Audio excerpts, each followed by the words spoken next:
we hope na matapos at the soonest possible time, although medyo malabo pang matapos today. Yeah. Bikin po kayo talaga ng until Thursday? Well, let's wait and see, no? It's because it needs to be checked by the defense, every piece of evidence, before we are able to mark.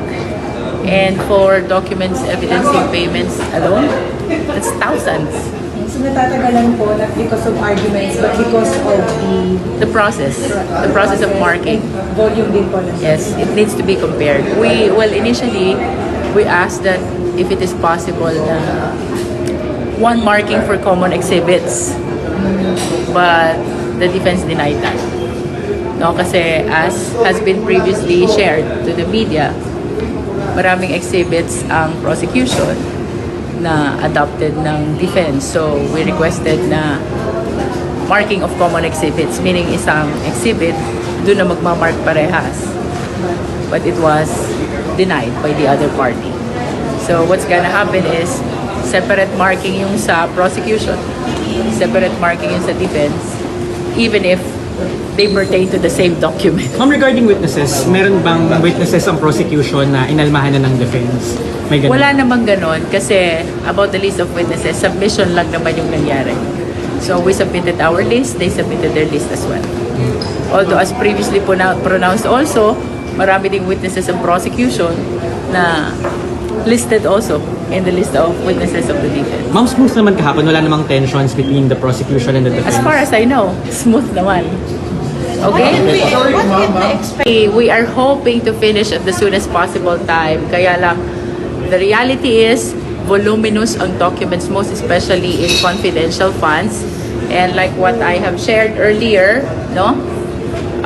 Notwithstanding the fact na mayroong common documents, and notwithstanding the fact that we requested for marking of common documents, one document by prosecution and by defense, the defense did not agree to that. So, ang mangyayari, separate marking, separate documents, kahit parehas naman sila. What is expected to be finished na lang today, ma'am? Meron bang...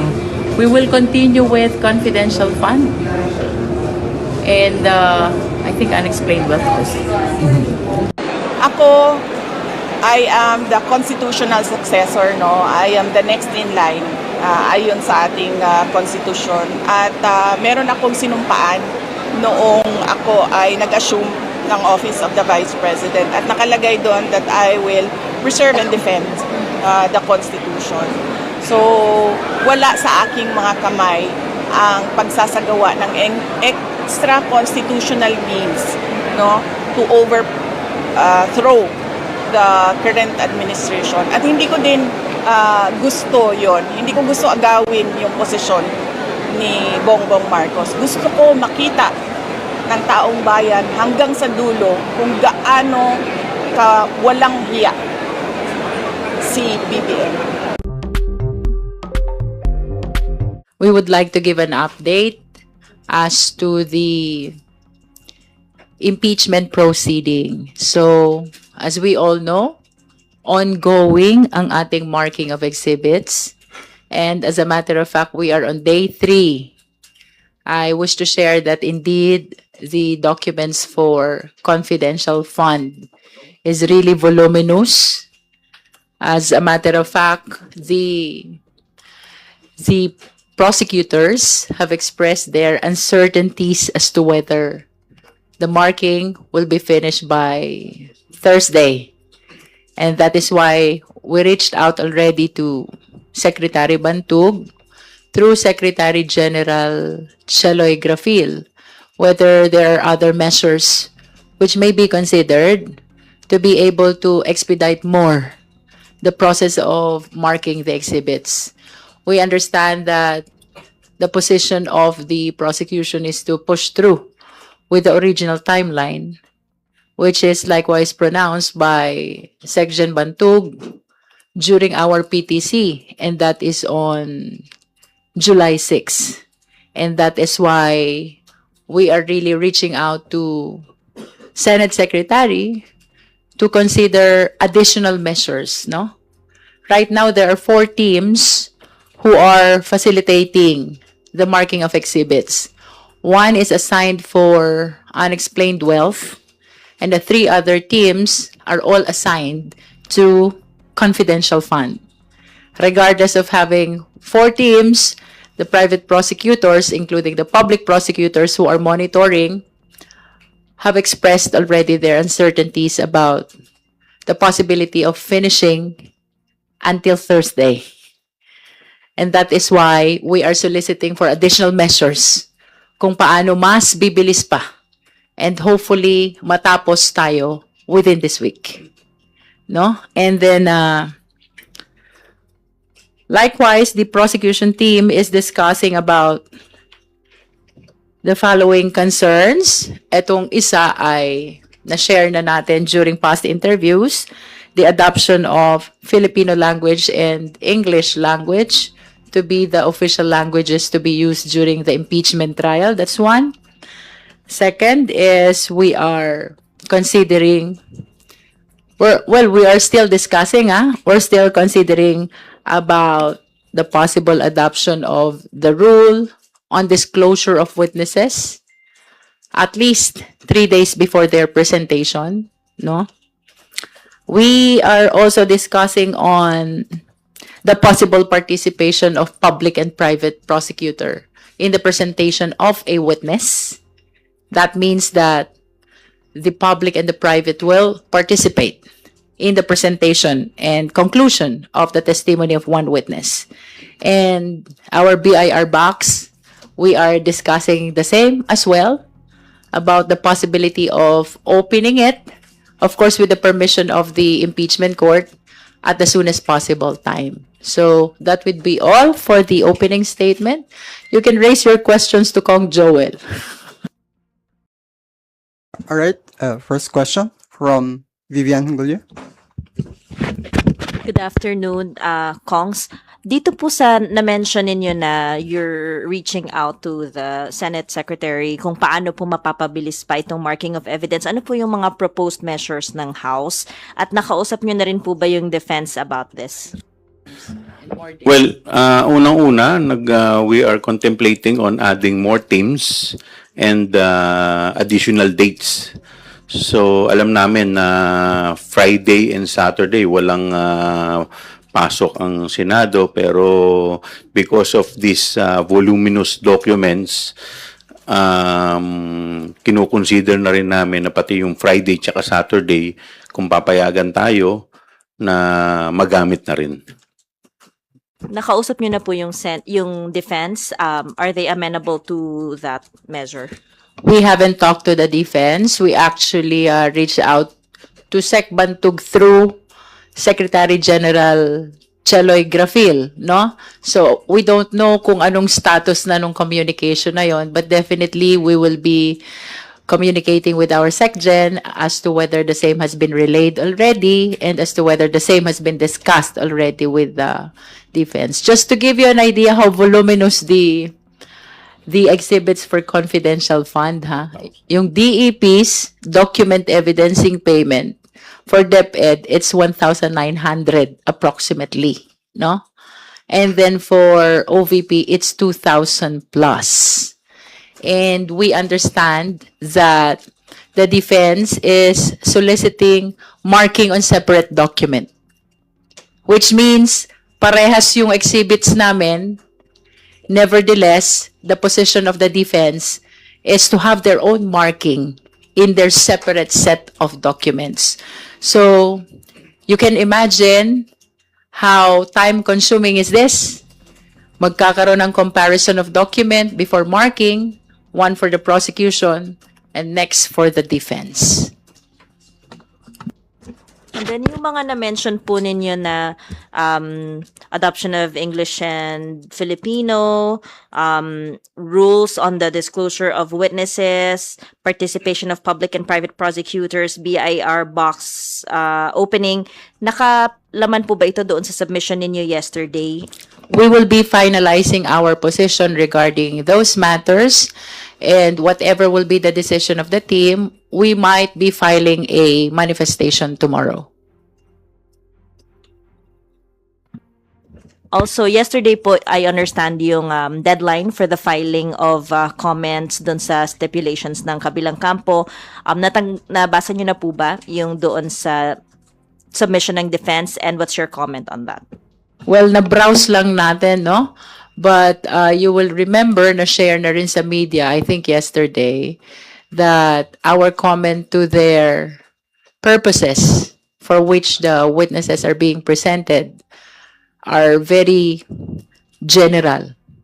And that is why we are asking for a more specific purpose for the witnesses' presentation. Next question, please.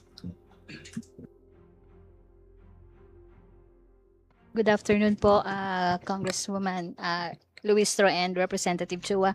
Ann Soberano po of Bombo Radio Philippines. Ma'am, sa day 3 po ng pre-trial conference, may mga procedural issues na po bang nalinaw o nananatiling pinagtatalunan pa ng defense and prosecution? Kung meron po, ano po ito? Wala naman po. Marking pa lamang po. Tuloy-tuloy pa lamang ang marking natin. Kagaya nga po ng nabanggit kanina ni Chairman Luistro na hindi pa rin po ito matapos-tapos dahil dun po lamang sa confidential fund, more or less we are talking of 4,000 documents to be marked. So, on the part of the prosecution. So, medyo mahaba po. Maraming dokumento. Kaya nga po, kami po ay humihingi ng karagdagang araw at saka kung papayagan din kami, additional team. Sir, are you optimistic na papayagan po kayo? Well, in the interest of fair play, para naman po maipresenta natin itong lahat dahil ito pa parte po ng mga dokumento na amin pong gagawing ebidensya. So, tayo naman po naniniwala na papayagan naman po tayo. Sir, on my isa pa po. May mga testigo po bang tumangging humarap o makipagtulungan? O makipagtulungan pa hanggang sa ngayon? Kung meron po. Well, bawal po kaming sumagot dyan in the meantime. Okay. Sir, on the other, last one na po. Mayroon po bang motion mula sa depensa na sa tingin nyo ay maaaring makakaapekto sa takbo ng kaso? Thank you. So far, wala naman po kaming motion na natatanggap. Ngayon po, kasi ang pinagkakaabalahan po parehas ng prosecution at ay depensa ay parehas po yung marking. Sana po matapos na po ito. Good afternoon po, Prosec Luistro and Prosec Chua.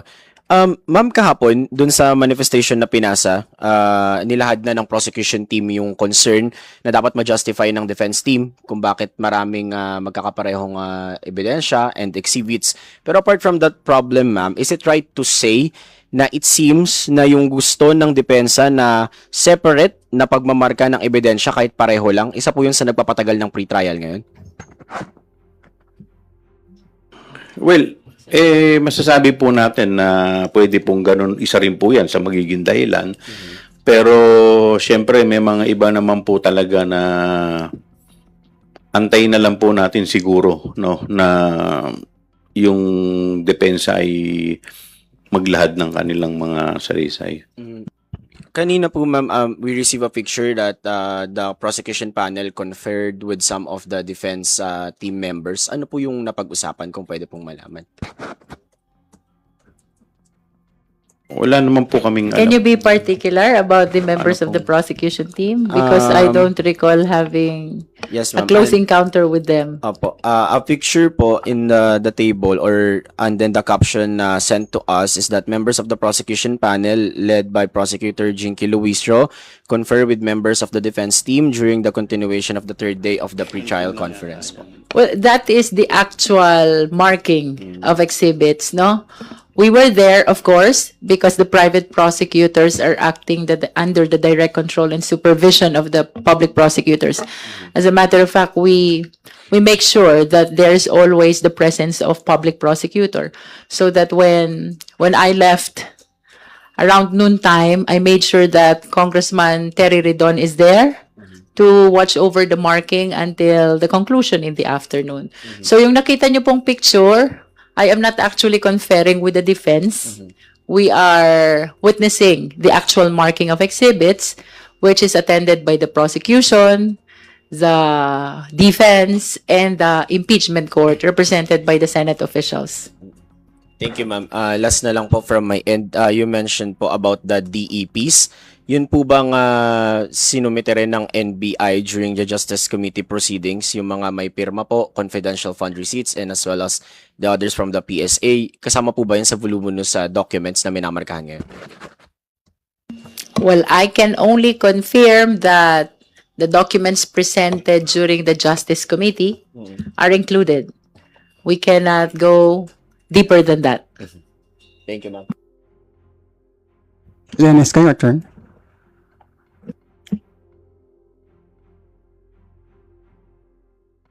Balikan ko lang yung comment ni Joel kanina about the marking of common exhibits, no?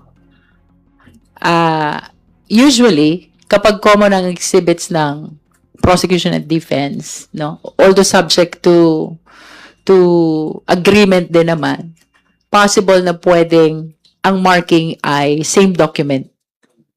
But in this case, hindi siya nangyari because the position of the defense is to come up with their own marking on a separate set of documents. So, yung process ng presentation ng documents for the purpose of marking, separate yun sa prosec, separate yun sa defense. So, it makes it more time consuming. And if we're talking about around 4,000 documents, then it is as if you are marking 8,000 documents. But of course, we understand that because it falls within their discretion to maintain that position, no? I just want to share that in a court proceeding, it is possible. Same document, it bears the marking of the prosecution and at the same time, the marking of the defense. Good afternoon, ma'am. Lianes Kapandi, GMA News Online. Ma'am, kasi I understand kasama rin po yung stipulation sa pre-trial conference. Meron na po bang napag-agrihan ang prosecution and the defense? Of course, aside from yung very general lang na the vice president is the sitting vice president, kasama rin kasi yon. And she's from Davao, yung mga ganun. Pero any salient agreements po, meron po ba kayo na pagkasunduan with the defense in terms of stipulation of facts po? Thank you. Well, pasensya na po kayo dahil limited lang po ang po pwede namin sabihin. Basta't lahat po ng mga agreements po namin ay sinumiti na po namin ito sa impeachment court. Pero sir, for the record, meron po kayong napag-agrihan, at least, with the defense? Meron naman po, pero hanggang doon lang po pwede namin sabihin. Opo. Saka sir, follow up dun sa asking the defense to specify the purpose of presenting the witnesses. Ang motion nyo po ba will be filed before the Senate Impeachment Court asking the Senate Impeachment Court to order the defense to specify the purpose? Ganun po ba yung mangyayari? Well, Paano it po is ba? beyond our power already to resolve that motion, no? It depends on the impeachment court on how they will appreciate the motion.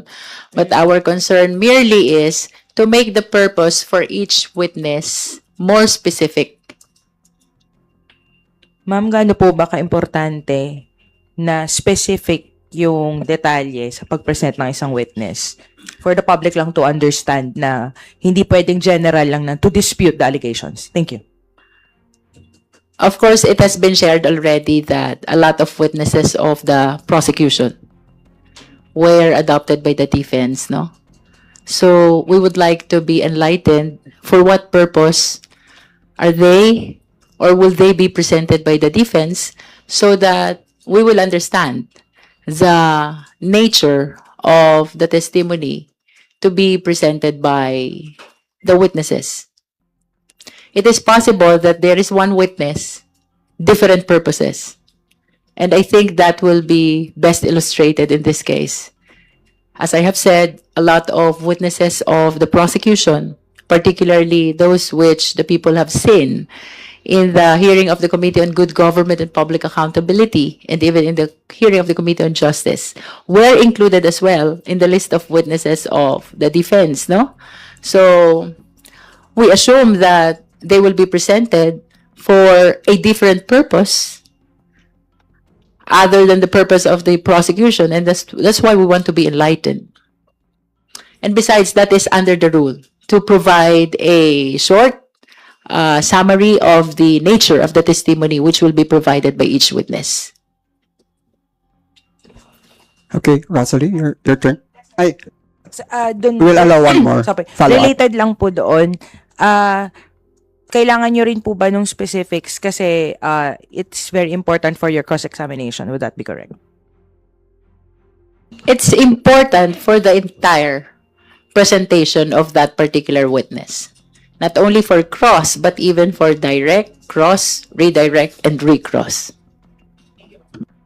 Okay, Rosalie, your turn now. Good afternoon po. Rosalie Cos po of UNTV News. Kongs, tatanong lang po namin, you're asking for 4 more days para po sa pre-trial conference. Is that correct? So, ang hinihingi po namin hanggang Sabado sana. 4 days. So, kasi we understand na hanggang Wednesday lamang, hanggang Thursday lamang ang opisina ng Senado. So, sana mapagbigyan kami na pati Biyernes at saka Sabado ay maisama po nila. Alright. Since last week po until yesterday, confident po kayo na on track na mauumpisahan yung impeachment trial on July 6. Pero dahil po sa development na ito, are you still confident? Yes, we remain confident at umaasa naman kami na kung wala naman po magiging aberya, tuloy-tuloy lamang po ang marking ng ebidensya. But if the pre-trial conference will push until next week, will you still be on track? For example, if the Senate impeachment court will not hindi po nila pagbibigyan yung request nyo po na pati po Friday and Saturday ay extend ang pre-trial conference. What is important is for the pre-trial order to be issued before July 6, no? And it must be issued at the maximum 10 days after termination of pre-trial conference. It can be less than 10 days after termination, but the maximum should be 10 days after termination of PTC. Dapat meron ng pre-trial order, no? So, nevertheless, we are not entertaining that possibility. We are pushing for the termination of pre-trial conference this week, and that is why we have reached out to Secretary Bantug for 2 possible additional measures, yung nabanggit ni Kong Joel Chua. One is deploying additional teams for the marking of exhibits, perhaps from 4 going 8, and then providing additional days from including Friday and Saturday to be able to finish all the marking this week.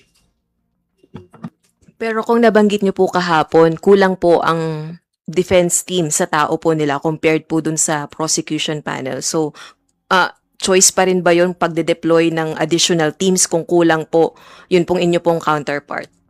So it will depend on the impeachment court. I hope that they will be able to confer and convince the defense team to provide additional lawyers to attend to the marking of exhibits, considering the possible additional measures which will be adopted by the impeachment court. Last on my part na lang po, ito pong hindi pagpayag ng defense team na markahan po yung pong pare-pareho nyo pong exhibits and witnesses.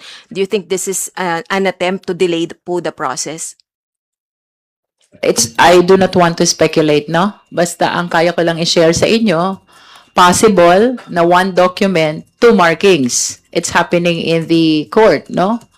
But of course, it is within the prerogative also of the defense if they want to have their own documents marked, separate from the documents of the prosecution, notwithstanding the fact that they are exactly the same. So, bakit po kaya? Marian, your turn. Kong, bakit po kaya ganun sa tingin ninyo yung ginagawa ng defense na gusto nila may separate marking pa when in fact, parehong documents lang naman?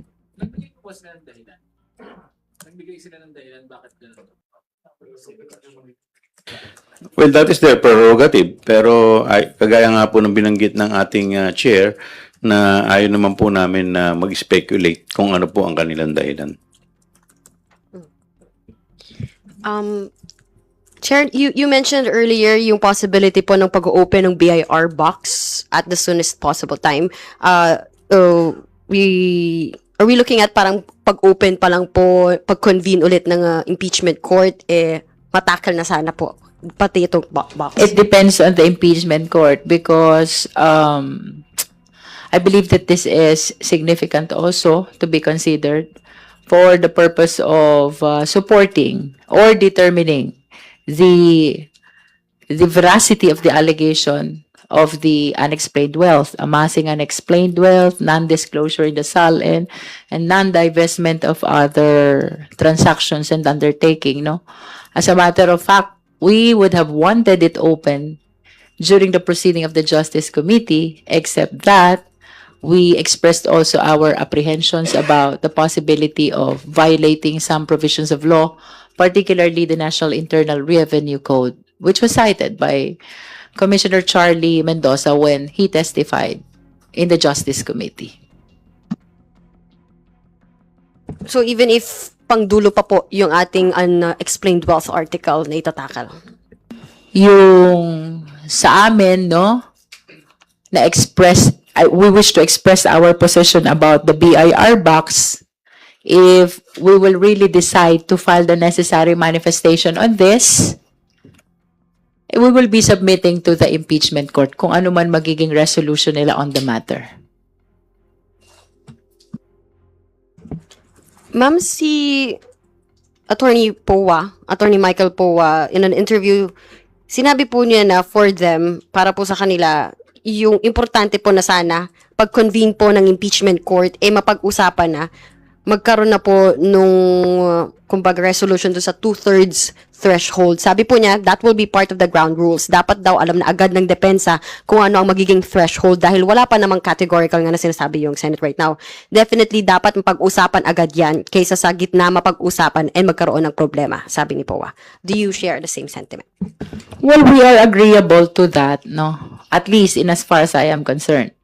We're agreeable to that so that both parties will be guided as we present our respective evidence, and so that when we conclude the presentation of evidence, it is clear already, not only with the impeachment court and the parties, but even to the sovereign Filipino people, the proper interpretation and application of the threshold provided in the Constitution. For the guidance of the viewing public, ang nakalagay po sa saligang batas is 2/3 of all the members of the Senate. Because of the change of leadership, when now SP was elected then as SP pro tempore, right? Biglang na-enlighten po tayo dito sa doktrina ng Avellino versus Cuenco, no? And that is why there are discussions now about the possibility of applying the same doctrine with respect to the interpretation of the threshold required for the purpose of conviction. So to your question, yes, I agree na mapag-usapan ito before the start of presentation of evidence. Last na lang po.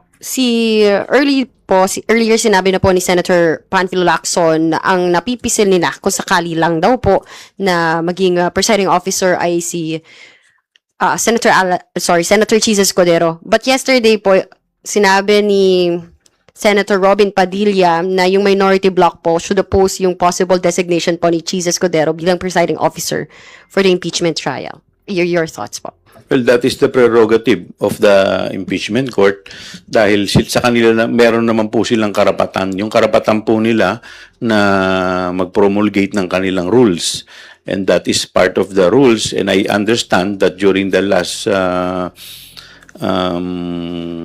session, they amended the rules. And instead of the Senate President who will sit as a presiding officer, it will be upon the election of the members of the Senate. So, nasa kanila po lahat yung karapatan. Alright. Right, we'll now recognize Gab. Hello po. Halos pare-pareho lang po yung tanong namin dun sa common evidence. Tanong ko na lang po, can you categorically state na this is the version of the pre-trial conference that is delaying, ito yung nagpapatagal sa proceedings po, sa step na ito sa proceedings? Because of the voluminous documents that the prosecution needs to be marked, no? My answer to you is yes. In this particular case, ang nagpapatagal ng PTC is the marking of voluminous exhibits. If you will remember, the comment to propose stipulation of facts, counter stipulations, list of witnesses, list of exhibits, even the trial dates, no? Submitted na lahat yan sa impeachment court. Ang natitira na lang ay ang marking of exhibits. And to the question, ano nagpapatagal ng PTC? Yes, it is the marking of exhibits that is prolonging the pre-trial conference. Specifically the common evidence po. Not only the common evidence, but the totality of evidence that needs to be marked, no? Remember that a huge number of documentary exhibits of the prosecution is listed as well in the list of evidence of the defense, no? So, I presume that kung gaano kadami yung ebidensya ng prosecution, most likely as to documentary exhibits, ganun na rin karami yung sa defense. Ma'am, sir, may dadagdag po kayo kung Joel or okay na po? Kasi hindi naman yan kasi normal na pagka pinresenta mo yung ebidensya, ay marka na lang na marka. Hindi po ganyan yan. So normally po yan, pag may ebidensya na pinipresenta, halimbawa may dokumento po, ikukumpara pa yan, titignan pa yan ng kabila at magbibigay sila ng komento. Pagkatapos po niyan, pipirmahan pa nung pag nag-agree na po, pipirmahan pa po yan nung kung sino man yung yes. May mga tao pa pong pipirma dyan. So, could you imagine kung 4,000 dokumento sa amin pa lamang, dadaan po sa lahat ng prosesong ganyan. Kaya ganyan po talaga yung nangyayari. Ma'am, sir, can you estimate up to what extent bibilis sana yung proseso kung sakaling pumayag yung defense panel na yung common evidence sabay nang i-verify? Or sabay nang i-mark? Well, for the common evidence, it will be half the time, which will be dedicated to the common exhibits for separate marking, no? Kasi ang nangyari doon, separate yung presentation and marking for the prosecution, papakita kay defense, patatatakan sa impeachment court, pepermahan ng prosecution, defense, at saka ng impeachment court. So, yung prosesong yun, uulitin mo uli pagdating dun sa defense, notwithstanding the fact that you are talking about exactly the same document, no? So, na-double yung time. So, if they will agree na isang document lang, ibig sabihin, isang examination lang, no? Isang permahan lang, so that will be, as to the time which will be spent, it will be diminished by half the time which is actually being spent when marking common exhibit but separate documents. Final question po. Yung mga proposed nyo po kasi na paraan para magkaroon ng extra na matapos yung pre-trial conference, which is yung additional lawyers po or teams from the defense or the additional days for the pre-trial, parang medyo hanging on variables po siya eh. Depende po siya kung mag-agree yung mga parties na iba. Kung hindi po mag-agree yung sa dalawang proposal na ito, ano ba po yung nakahandang or meron pa po bang naiisip yung prosecution na possible na paraan para ma-expedite yung process?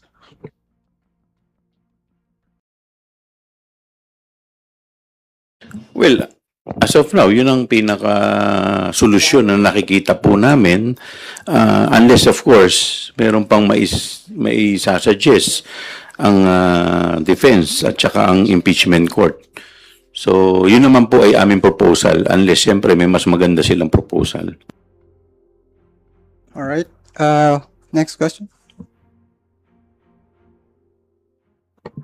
Magandang hapon po.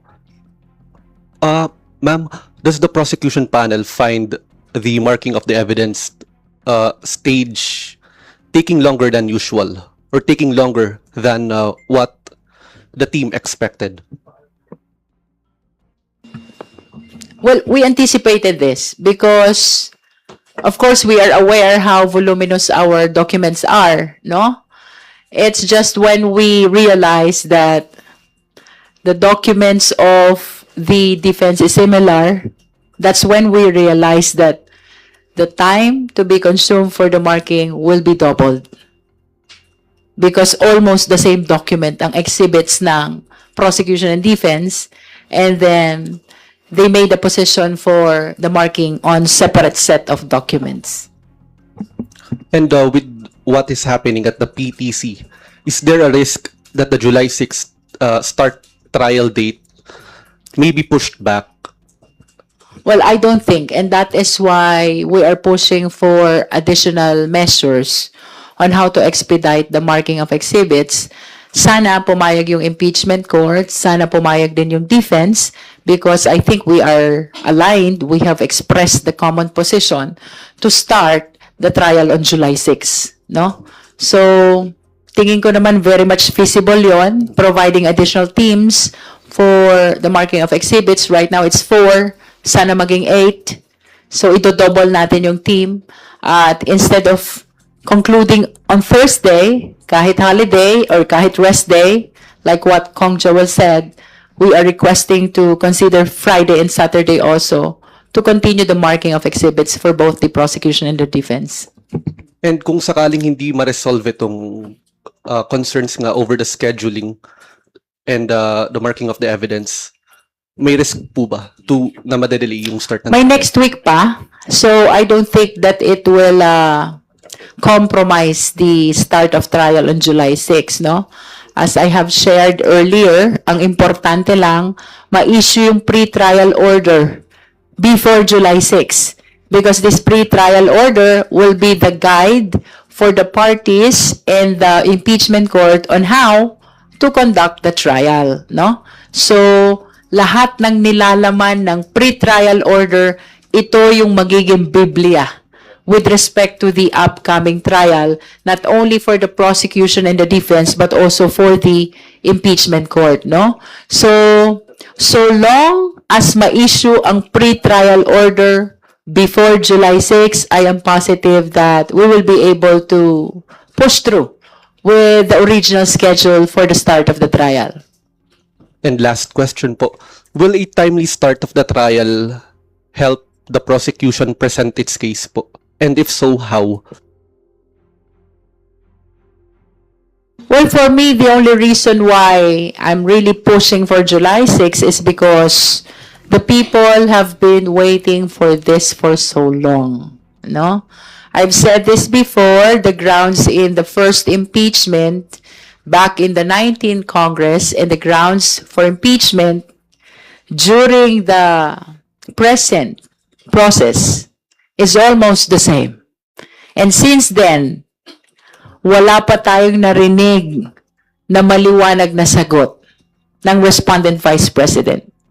So we are hoping that when we start the trial, somehow the Filipino people will begin to hear the genuine defense from the respondent vice president. Okay, we'll now entertain question from Jonathan. Yung question? Hello po, Kongs. Kasama po ba si Mary Grace Piatos sa mga nilista niyong testigo na gusto niyong ipatawag na impeachment court sa trial against Vice President Sara Duterte?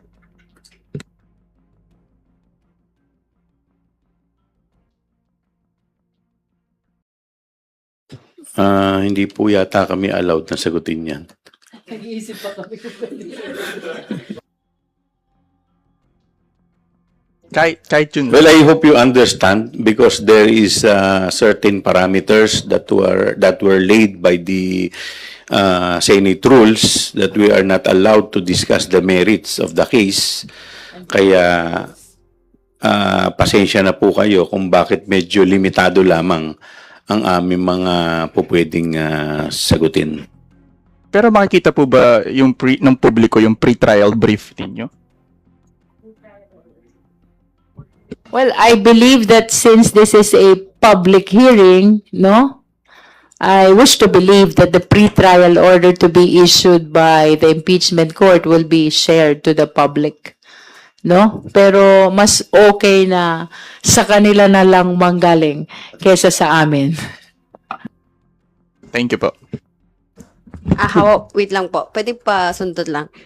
Yes or no na lang po. Meron po bang kayong witness na magko-corroborate daw po nung testimonya ni Ramil Madriaga? So, sige na. Prosecs, quick follow-up lang po dun sa tanong. Because Lead Prosec Luis Cho, your committee proceedings was called Fishing Expedition during the peak that it's running. But the same exhibits that were present there as confirmed by you is also being used by the defense who questioned the validity and credibility of those exact exhibits and they want it marked separately. Prosecutor Ridon said the same observation. Sabi niya, ito yung very exhibits na kine-question noon ng defense BP camp. What's your comment on this observation, ma'am? Well, I share the position of Kong Redon that somehow there is an operation of estoppel, which means that the fact that you are using the same documents, meaning you are waiving your questions as to their admissibility. Nonetheless, I cannot discuss deeper.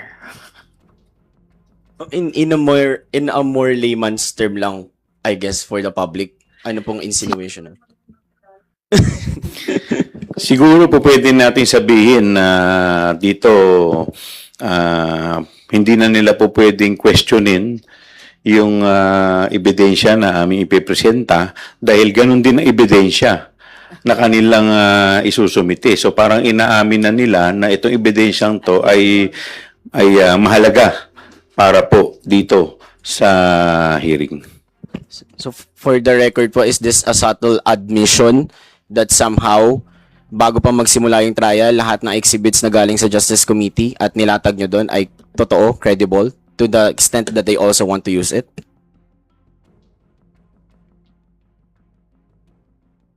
Depende yan kung paano nila gagamitin. Baka mamaya gagamitin nila para i-discredit yung ebidensya. So, tingnan natin kung paano nila gagamitin yung ebidensya. Alright, we'll now give the floor to Red Mendoza. Hi po, Kong. Good afternoon. Kong, may first question, Kong, kasi may lumabas na video si Attorney Bel Zamora about yung presentation nyo as prosecutors, and maraming nag-comment daw doon, sinasabi nila na saan daw nanggaling, sino nag-fund ng video na yon, and marami daw nagko-comment na bakit daw kailangan pa ng video ng prosecutors. What's your take po doon sa criticism na ba't kailangan pa ng magpakita ng video ang mga prosecutors doon or mag-introduce ang prosecutors through a video? Sino po nag-fund ng video na yon? Alam mo, maganda dito kasi sa nangyayari sa atin, dito sa impeachment, marami ang mga nagkukusa na mag-contribute in whatever way. In fact, may mga iba pa nga po na nagte-text sa amin na baka po pwede maging parte sila ng comms at sa sarili nilang effort, wala kaming gastos, ay sila rin. So, ganun din dito. Pati sa mga legal, marami pong hanggang ngayon, may mga nagpipresenta pa rin po na maging parte. Kaya lamang po, pinipili lamang po namin lahat ang mga nagbo-volunteer.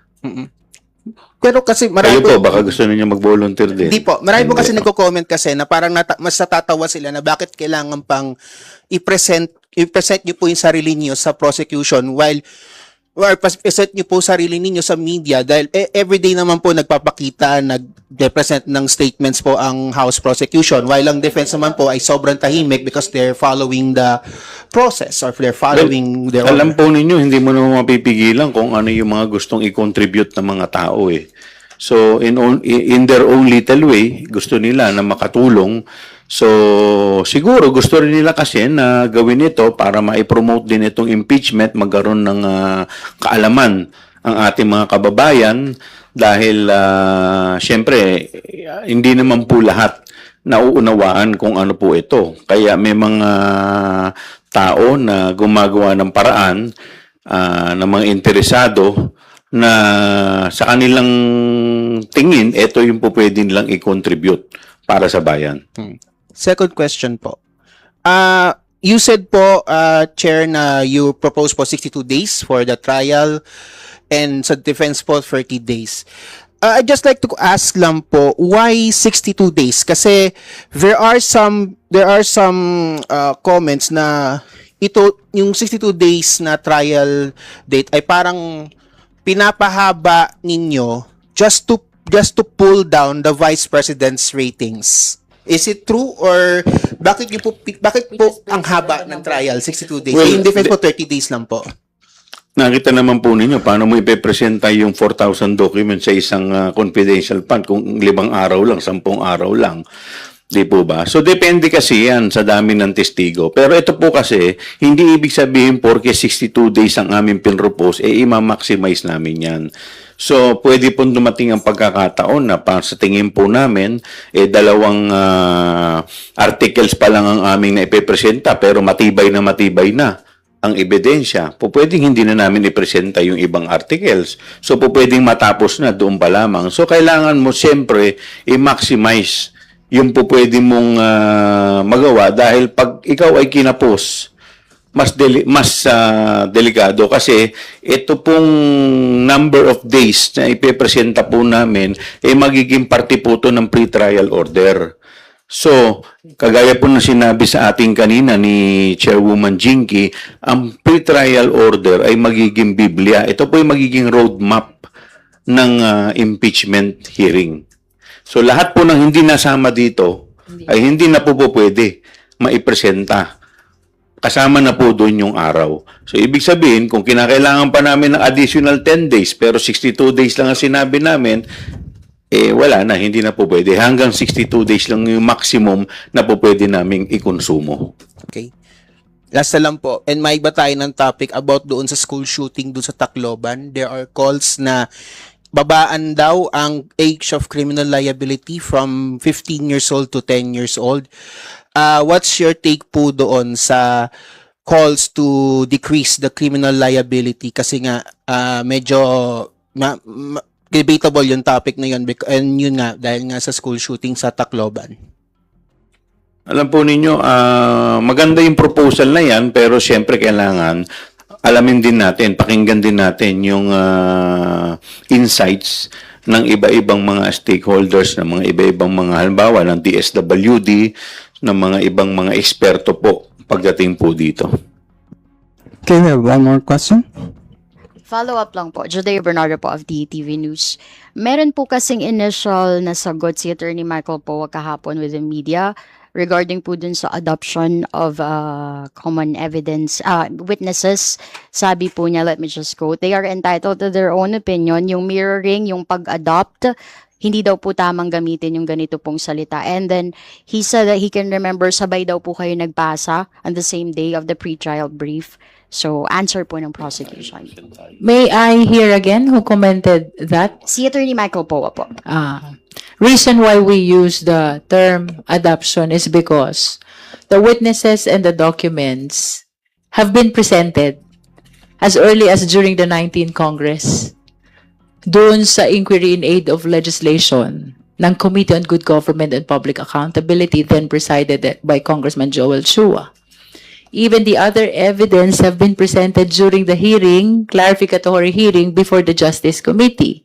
So indeed, all these pieces of evidence have been publicized already.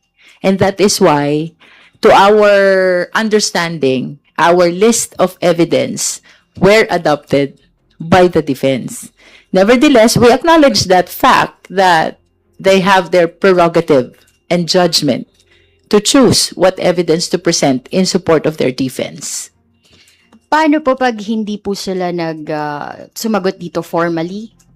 How will this affect your process din po sa impeachment? What do you mean hindi sumagot formally? Doon po sa, di ba pinapaspecify po natin sa kanila yung common witnesses. If they don't... We have manifested that to the impeachment court, and we submit to the discretion of the court as to whether they will order the defense or not in making more specific the purpose for the presentation of these witnesses.